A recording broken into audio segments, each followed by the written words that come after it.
Welcome everybody back here at Veil of Sound. And yes, I know this is already when you are watching this on the date of publication, this is already the third interview this week. But sometimes there are things that have to be released on a certain date, and today is one of those because this fine gentleman here today released a book about a very, very interesting chapter of his life. So I'm very, very happy to have Ivan Pavlov here on the show. Ivan, thanks for joining.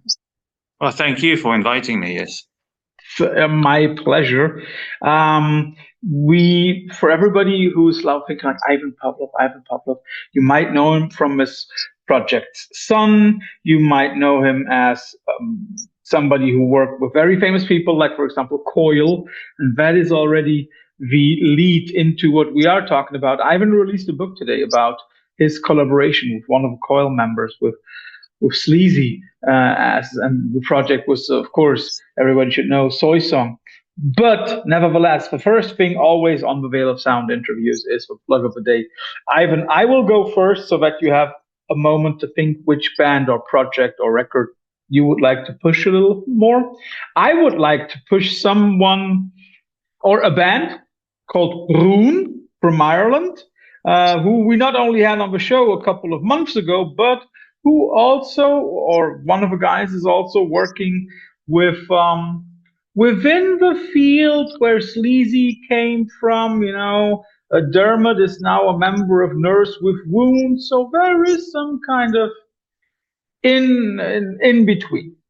Ivan, which band or project would you like to plug? There's many people that I think deserve.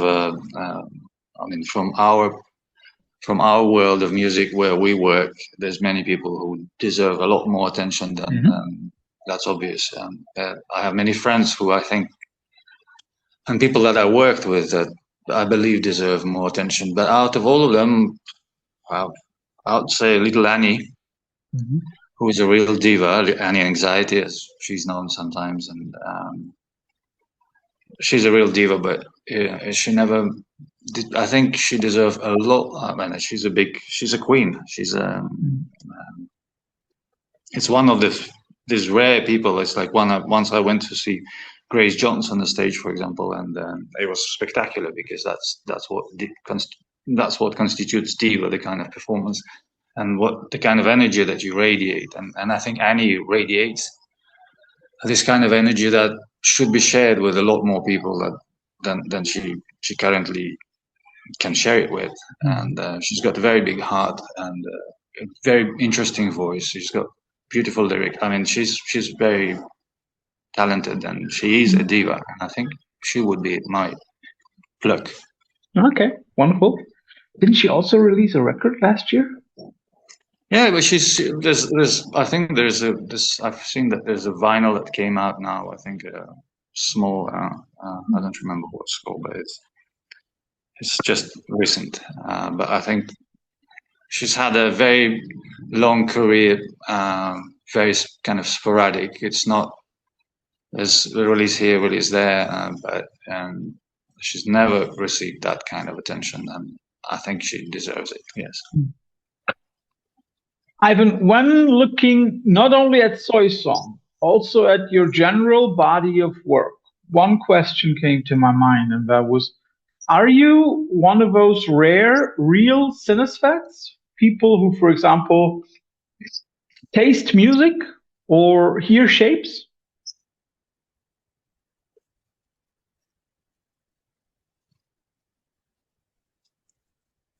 It's a very peculiar. That's a very peculiar question. But the way I work is that I don't. The music is not made out of. The composition does not exist until the sound exists. So it's not that I could write a composition and then choose what kind of sounds I would use. It's the other way around. So for me, everything starts with the sound that I create. And if this sound makes me feel something, if it resonates in me, it kind of almost automatically dictates the structure of the composition that it will be the main part of, and all the subsequent sounds. Once I found the sound that kind of in the core of the composition, subsequent sounds would then emerge one by one and contribute somehow. So it's not that I taste them or see them, but in a way that the music for me originates at sound, and it's like as if I was playing a Stradivari violin, or and it would inspire me to just write this kind of piece that relates to the sound of this particular instrument. So for me, it's a very close relationship between the sound and the composition. It's not a choice that is made during the arrangement. It is the other way around. The arrangement is predefined by the sound that is being used. For the most part, sometimes I work with classical instruments. Then it's slightly coming back to the way I've learned music as a kid. I mean, I was playing piano, so that then I kind of try to reconcile these two kind of approaches to the music, where you could use the classical instrument and see if it can dictate a kind of a narrative that I'm used to when I create sounds which are new, which are kind of fresh to my ear. So it's for me, it's always just some kind of research to see where a sound can take me. That's how it goes. I also ask that because on some of your works, also, for example, when you were working with Coil, we get little liner notes or credits where it says something like, okay, the sounds are based on graphical designs by, for example, on Coil's ANS record, it's sounds based on graphical designs by, for example, you. So that's why I thought that, the synesthesia could be something. Before we dive deep into SoiSong, maybe we quickly talk about how you got into music, how maybe you moved to Sweden, because I think that's also a huge step. Right. And then also how you came to collaborate with all those really amazing people. So let's start off with a simple question. When did you realize that music was the thing that you wanted to do forever?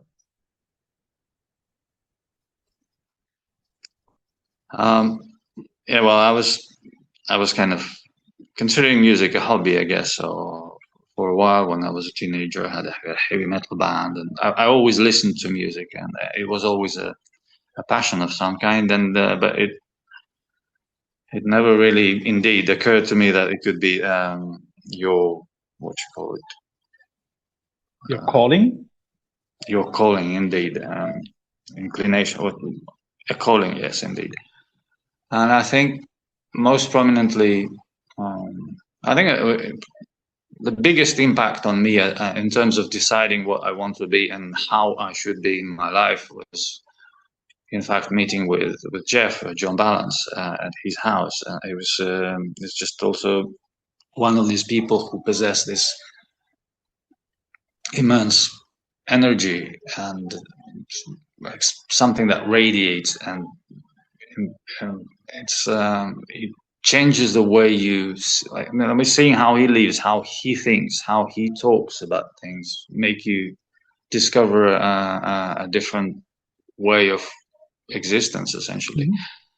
And I say he possesses this power because even now that he's gone, I mean, I think what he's done, I mean, his voice alone, his lyrics, his voice alone, and the vision that they've developed as a band, I think it speaks to many people and open doors to many people, and people make choices even influenced by the work that they hear. So in a way, I think this personal meeting of someone who I was just a fan of, and suddenly I had the chance to spend an evening with him, and we had a dinner together, and we talked about many things until late into the night. That was back in 1997. And I think from then on, I mean, I was making music. I was already making computer music, in fact. But it was still like, being playful and having fun. but with him, after that, I've kind of understood that there's a different way of being a musician. It doesn't have to be just a hobby, and you can be fully dedicating your life to making music. This, having said that, I mean, I still had to have a job to maintain living, and so. But in a way, this job was more like a hobby, and I always prioritized music as my main desire, in life. And now I'm fully a musician, and I've never regretted this choice. That meeting with John Balance, by the way, for everybody who doesn't know, that's one of the two founding members of Coil. That meeting took already place after you had moved to Sweden, right? Yes, of course. How much or how important was that move for you and your life, and also your musical career? Well, I think what happened is that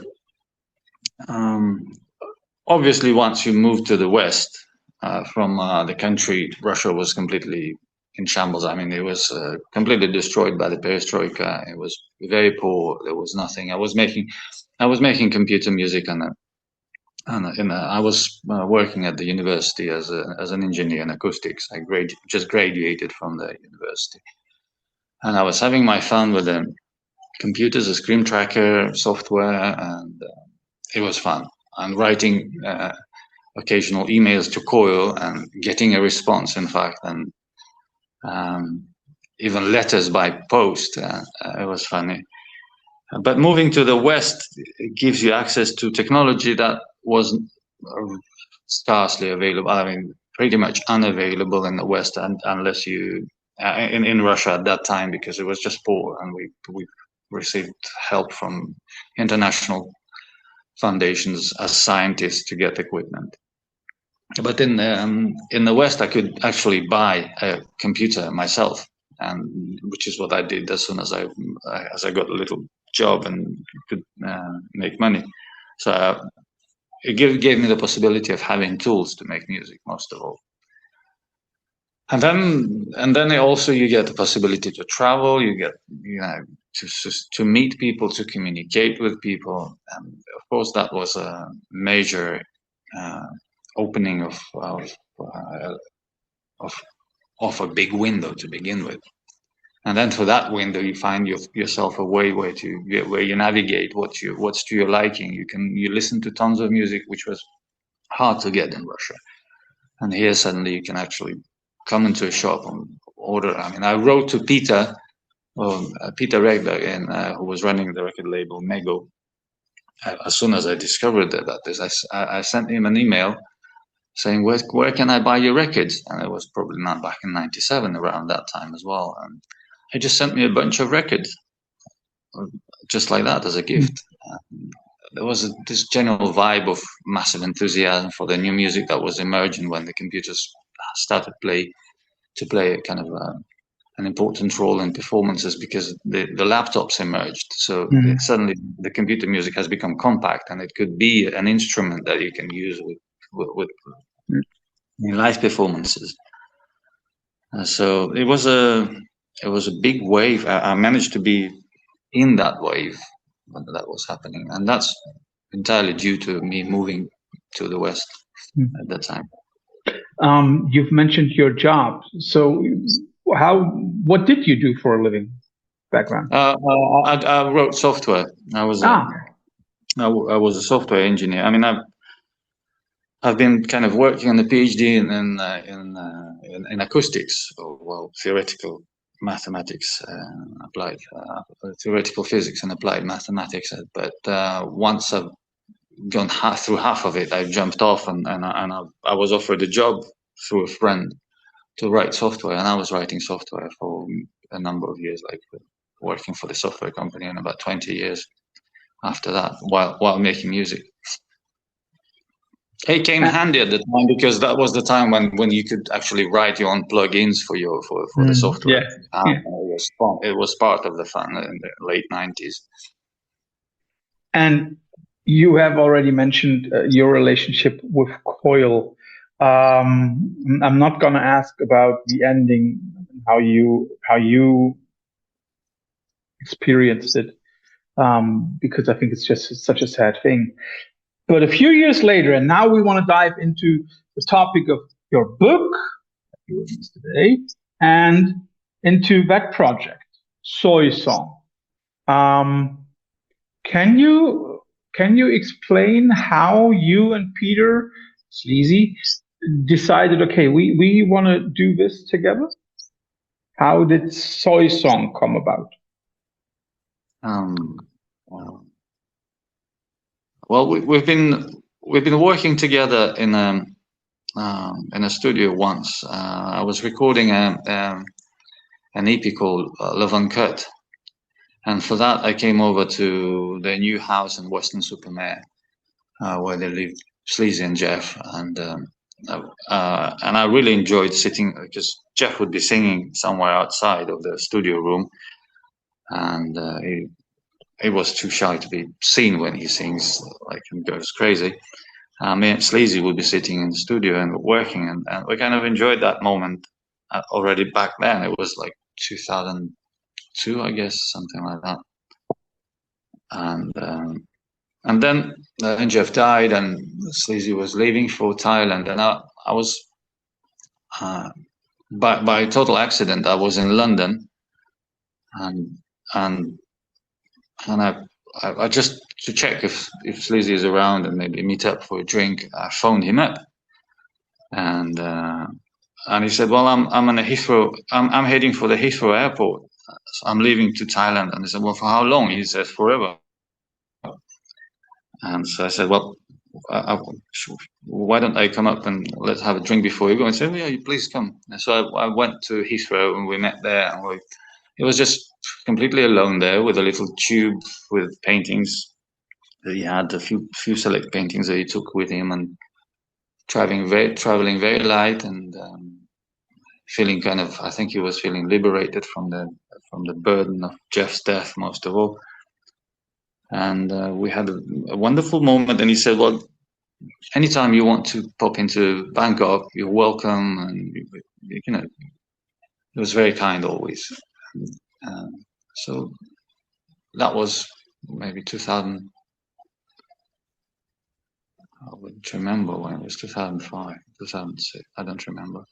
But also, we've been invited to St. Petersburg in Russia for the anniversary of Jeff's death in 2005, me and him. And we played a concert in the Red Club. And that's where we, I think, started talking about doing something together. And so the idea of coming to Bangkok was also to see if we can find something in the studio working together. And so eventually I did in 2007. We were, as you would see in the book, there's a lot of email conversation between me and him about what we want to do and how we were considering doing things. And we started kind of exploring the Japanese pop to see if this can, because it's a kind of a funny phenomenon, and we wanted to be humorous, our work light and bizarre, and we had different ideas about it. And eventually, when I came to Bangkok in 2007, I think, first, on the way to playing concerts in Japan with him and Robert Girl and Esplendor Geometrico, that was another band. I think that's when we started to work on something, and that was related to the trip to Japan that we were going to make. And well, the book tells a lot more about this. Yeah, we don't want to take away too much. Yes. People shall still go out and buy it. But I mean, like, you living in Sweden, he living in Thailand. How must we envision any kind of songwriting process? All digitally? No, it's difficult, of course, because you exchange ideas, you talk on the phone, you exchange sound files. But also, I would go to Bangkok 2 or 3 times a year and spend a couple of weeks there. So we'd sit in a studio, and then he would fly over, and he would stay at my place, work in my studio as well. So we've done this to it's not just exchange of files. I've taken the flights. I mean, I've had a job, and I could afford doing that. So Yeah. I had a job at the time. So he would have different kinds of engagements, like with TG in Europe, for example, and he would fly over and spend a week with me before he continues going somewhere else. So Yeah. Again, something that we might clue up for the uninitiated when Ivan is talking about TG, then he of course means Throbbing Gristle.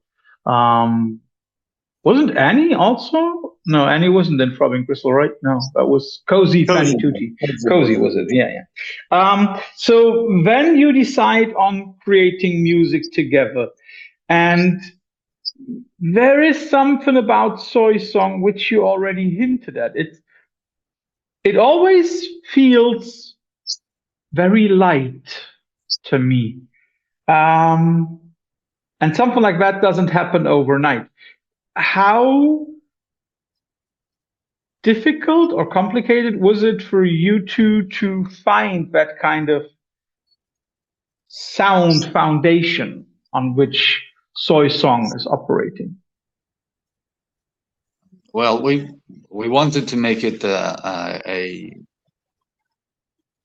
we wanted to try and make it different from what we've done before, both of us.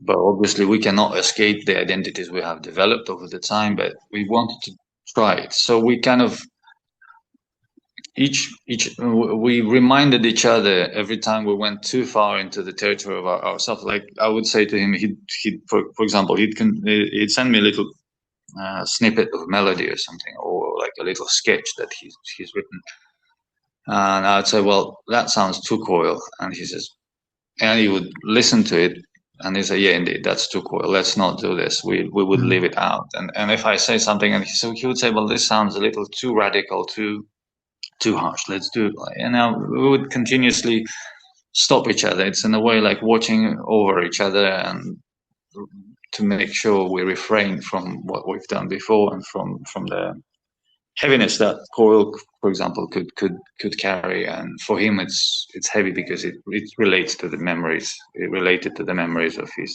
partner, John Balance, and the death.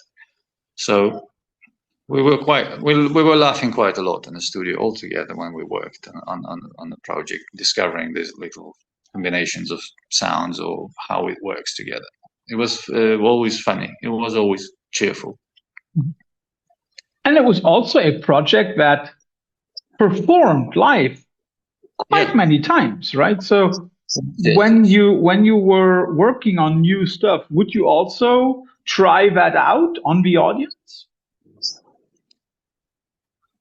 Yes, of course.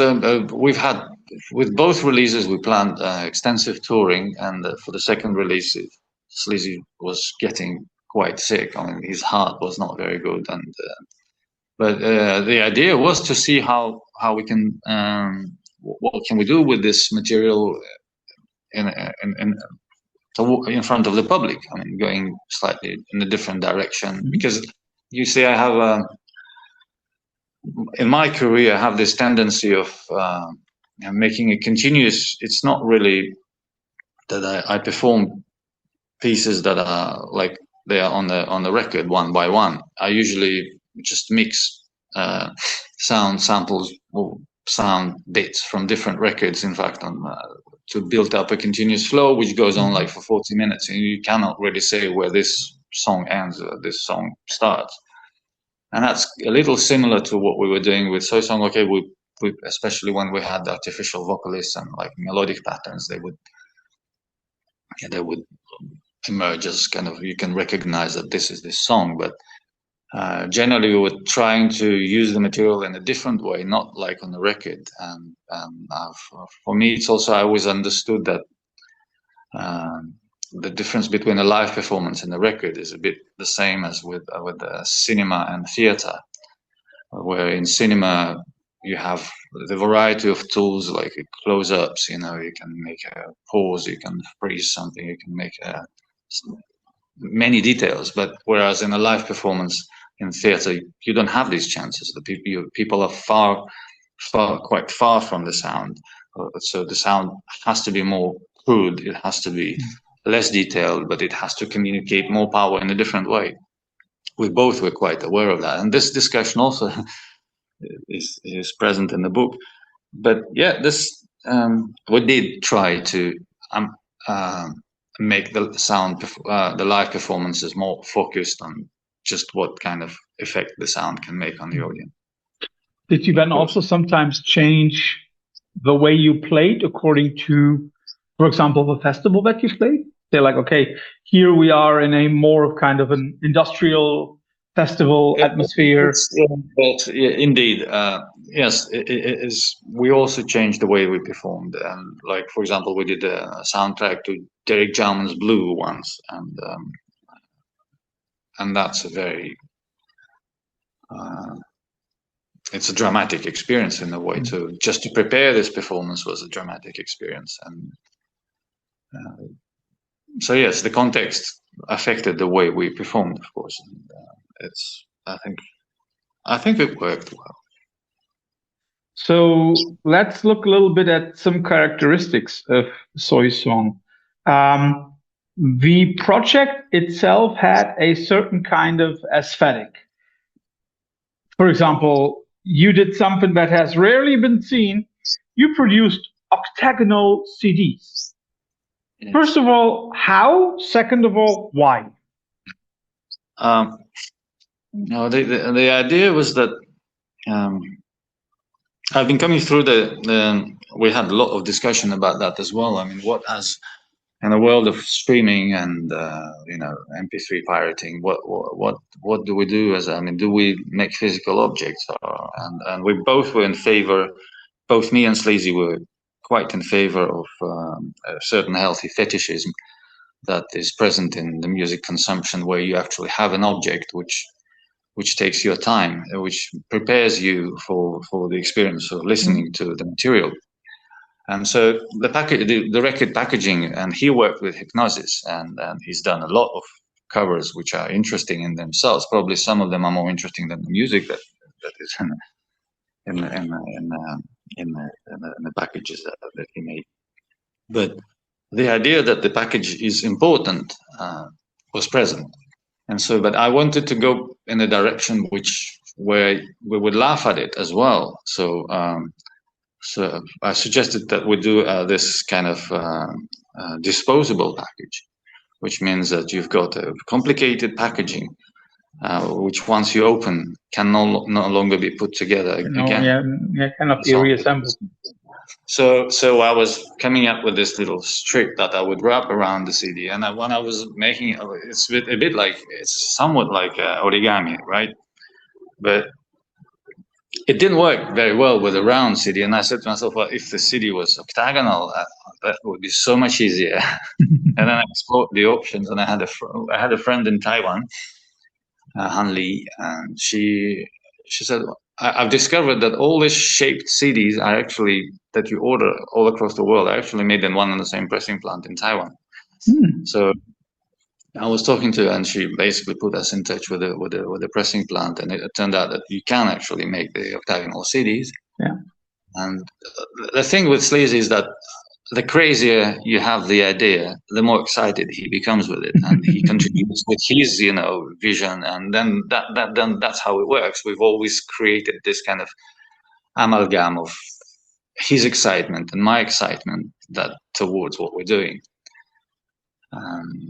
So the octagonal shape came not as a sort of a concept as such; it just was a necessity to produce the first package, which was kind of the angles of my suggested package demanded an octagonal CD. And after that, we kind of continued with that. We thought it was fun, because people complained a lot about the CDs getting stuck here and there. So we had to issue warnings towards don't put it into a slot CD player, because we will never be able to take it out, maybe.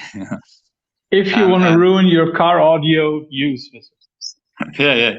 And Sleazy had a second, and he was like that. He just said, well, but this is magnificent, because people are buying 2 copies now, because the first one they open and they listen, and the second they don't open, because once you open, you cannot package it back again, glue it back again. Yeah.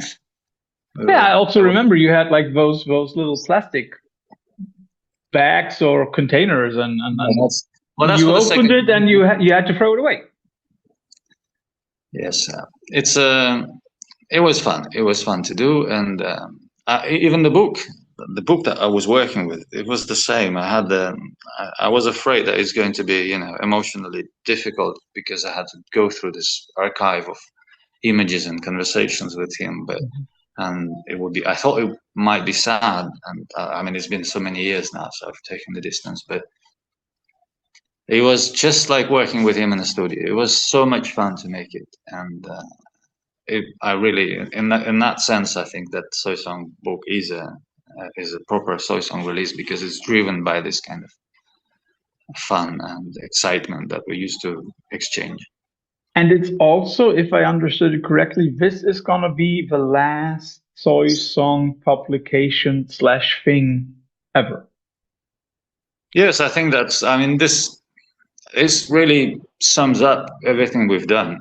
Very briefly, it doesn't go too far. I mean, I didn't want to make a anthological or encyclopedic in any way. It just briefly outlines the ideas of how we started and what kind of campaigns we had, what we thought about the releases, what we said to each other, what we said to the public. It's a little of what I've managed to do after Sleazy's death. Yes, and it has a new album, a CD with Julio Iglesias, which is a trumpet player from our last album. Oh. By the way, and here's also something that I wanted to talk about. I mean, like we have mentioned the death of Jeff in 2004. So then in 2007, 2008, you and Sleazy started making music as SoiSong, and then all of a sudden in 2010, he dies. You have finished one album after his death, and I know I'm gonna say it wrongly. Cam one? No, oh, okay. One is an I. I mean, I refer to this one here. It's that's the material that we started working with in 2007. Yeah. I've had a hard time trying to get to it and how to make it. I'm still not happy with the way it turned out. So I'm going to I might remake it slightly differently, just for my own satisfaction, really. But Camille is based on the name of Akemi. It's the singer whose voice we treated and transformed back in 2007. Yeah. And we were laughing at the material very much, and we didn't know what to do with it. And sometimes, which is also something you will see in the book, he would say to me, well, I don't know how this can be published. It's so bizarre. It's too pop, but it's extremely bizarre. We didn't know that it's going to be a SoiSong release. We kept it away for a few years. And then after we've done the XJ3Z, which is kind of a jazz noir sort of speculation. We worked with artificial voice there. And after that, we've come back to Akemi's record and we said, now we can actually make a SoiSong record out of this because we've tried voices and that's something we can complete properly. The idea was that we would hire actual musicians in Thailand, which can be very cheap, and good musicians playing real instruments and make the arrangement with them and then add some electronic sound to it to make it even more fun. But unfortunately, Sleazy died before this happened. And that is something that I also wanted to ask. You said like you had the voice of a singer from Thailand, right? And then you treated it. How must we imagine that treatment? Akemi she's Japanese and sorry, she lives in New York, but she's Japanese, and we've tried to liberate her voice of gender and age. That's what we were looking for, to create a singer who doesn't have a gender or an age. You have a hard time to understand who is singing. So and also when we did the artificial vocals on XAJ3Z, the Black Album we can call it, we were looking for this kind of voice where you cannot identify the nationality, gender, or age.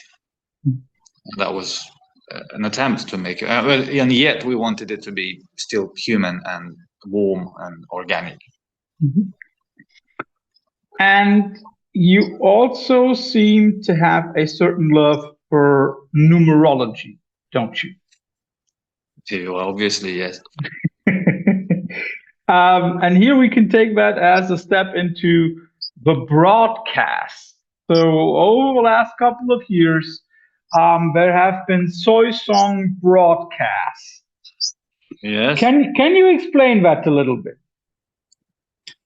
Well, SoiSong is actually SOI. Song is two in Thai, so it's Soi two. And if you flip the first S, you will get 2012. So the idea behind SoiSong was that the project will terminate in 2012. We would only release and record until 2012 and then stop this project, maybe do something else. But unfortunately, Sleazy died before, and so in 2012, I decided that I should do something that to celebrate this kind of the digits, the 2012, the combination of digits, in fact. And so I came up with this idea of doing SoiSong broadcasts as if they were received from God knows where, and they were all related to the same numbers, 2, 0, 1, 0, 2, and I was playing around that quite a bit. I first thought it was okay. Here we have somebody who lives in the binary world of zeros and ones, and let's add one more. Yes, it's kind of a joke. It's not really serious numerology. Yeah. There's no attempt of doing anything occult or like symbolic out of it. It's like we have a password protected websites where you have to enter a password, and then depending on what you entered, you will end up in a different page. That's related to you type in the name of the release, and you will see the extra information that comes with the release. You type the password that was given. We used to give away cards during the concerts to people which had a password. So after the concert, they could use this password on the website and see our experience about this show, what we had to say, we had a tour diary. And so we always played with this idea of using kind of mathematical, or what you call it, digital aesthetics that emerged with the internet and the world is becoming more and more digital. I also thought about it as like a treasure hunt. Like the more codes you get, the more treasures you collect.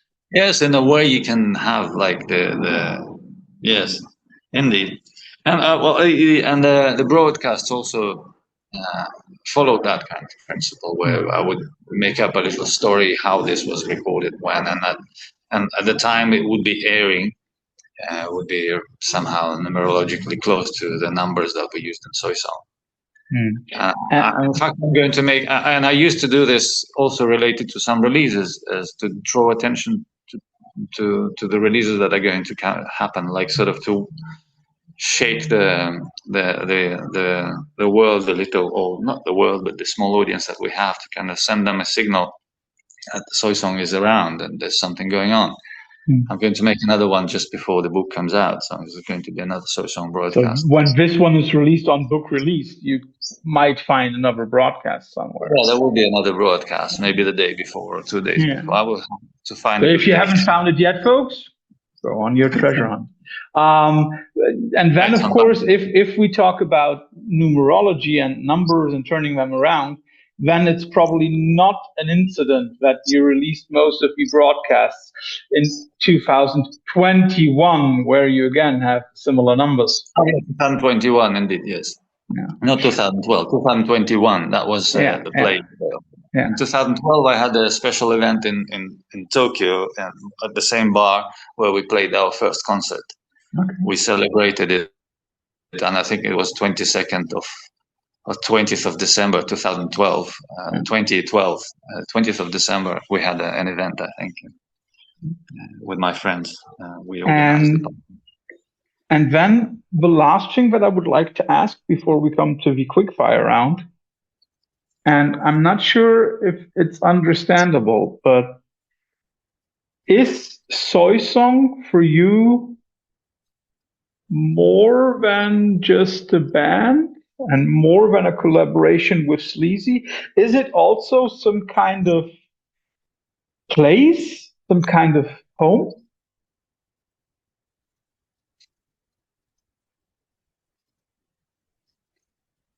I think it's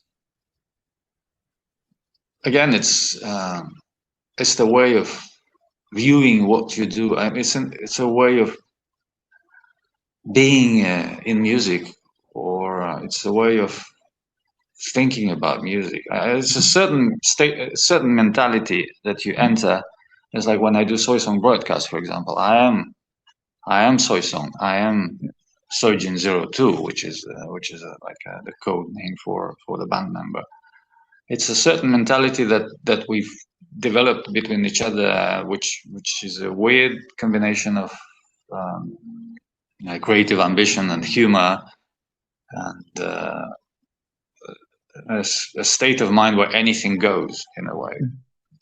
At the same time, there's a certain aesthetics that we've managed to develop, and it does feel indeed like home once I come back to it.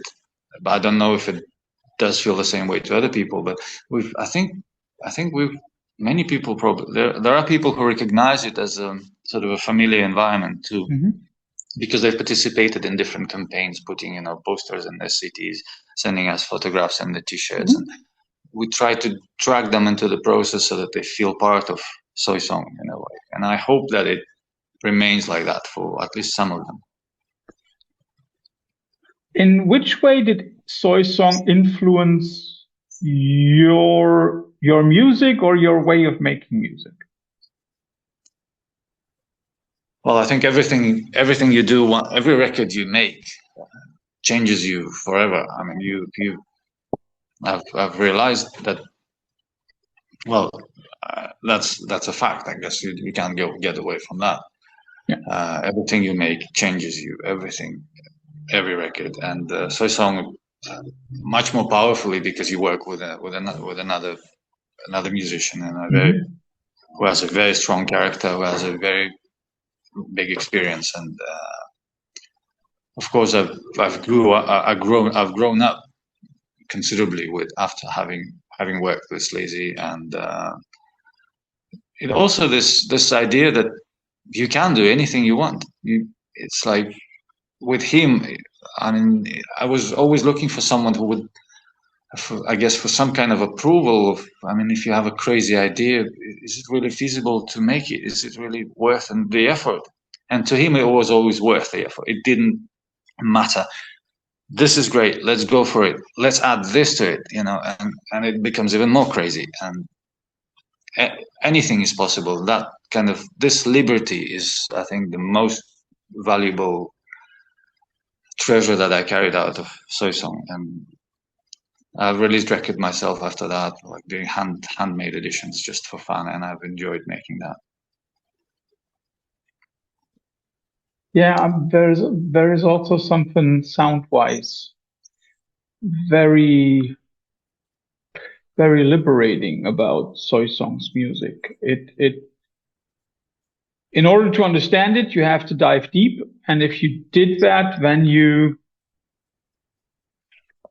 what should I say?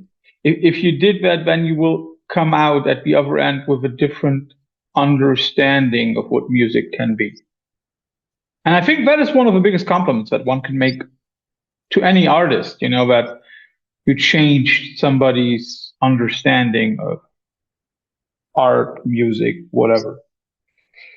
So yeah, thank you very much for that. I hope that the book with its 222 editions, if I understood it correctly, is by now sold out when this one is out. Everybody can, of course, follow the link that we will provide under this one. Let's see. But maybe it's already sold out. Would be. I would love that. I would actually love that.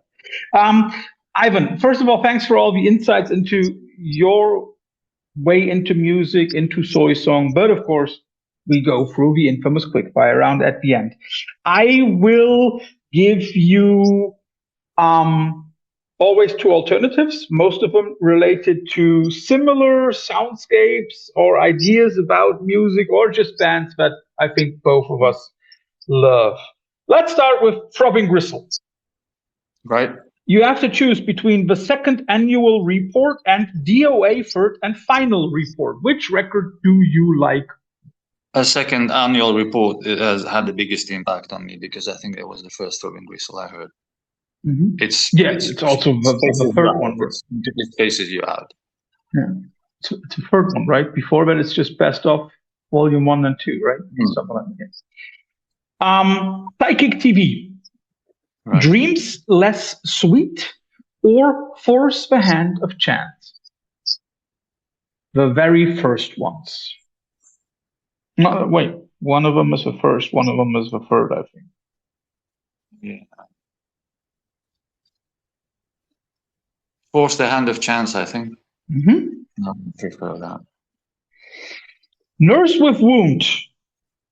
Homotopy to Marie or Insect and Individual insert and Individually Silenced.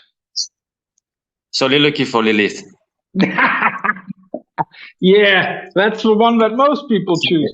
But out of those two that I gave you, which one would you choose? Homotopy to Marie.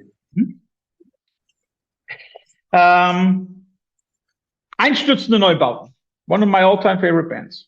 So right. there is no right or wrong from your side for me on this one. Haus der Lüge versus Halber Mensch. Oh, that's so tough. Halber Mensch. Mm-hmm. I'm very sure that you know Trent Reznor, so I'll give you the choice between his work on soundtracks together with Atticus Ross or his work with Nine Inch Nails. Well, Nine Inch Nails is different. Nine Inch Nails there's early Nine Inch Nails, there's late Nine Inch Nails. I mean, a downward spiral. Let's say everything up to downward spiral. Yeah, I would take that. Mm-hmm. The next one, I chose two records by Coil, and I chose some that, are not the ones that most people mention first. But I'll give you God is the Metal versus How to Destroy Angels. How to Destroy Angels. By the way, you go first. It's a liberation. It's a liberating experience. It's a mind cleaning experience. Well, God is the Metal is great, but really, How to Destroy Angels is very consistent in what it does, and it's powerful. Yeah, and I also took that because that's of course the project by Trent Reznor and his wife. Yeah, yes, I know that. Yes. And now in the interview, you said that you grew up a metalhead in the 80s. What? In our interview, you said like, I listened to heavy metal. I was in a metal band. Right. So I'll give you the age-old question: Priest versus Maiden. Well, Maiden. But Iron Maiden inspired me to start the band. Really, like. Running Free was the song that told me, well, this I can do. We can play that song. That's super easy. Of course, we never managed. But Running Free from the first album is what really triggered me in a way. Yeah, I can understand that. Ivan, thanks for all your detailed answers. Thanks for the cool insights. As I said, today, when this is released, May 22nd, the book is out. You can, of course, please try to find a copy of it, and I hope that the book will sell out very, very quickly. And thanks for all the music and especially the SoiSong stuff. That is. Well, the book is going to be released only at a certain time. I think it's 2012. I don't remember, 2012 European time. So it might be the sale is open at a specific minute. There's chance. Thank you for kind questions. Thank you for interesting questions, and thank you for being kind and generous in your interview. Thank you very much. Enjoy the rest of your day. Thank you. You too. Bye-bye.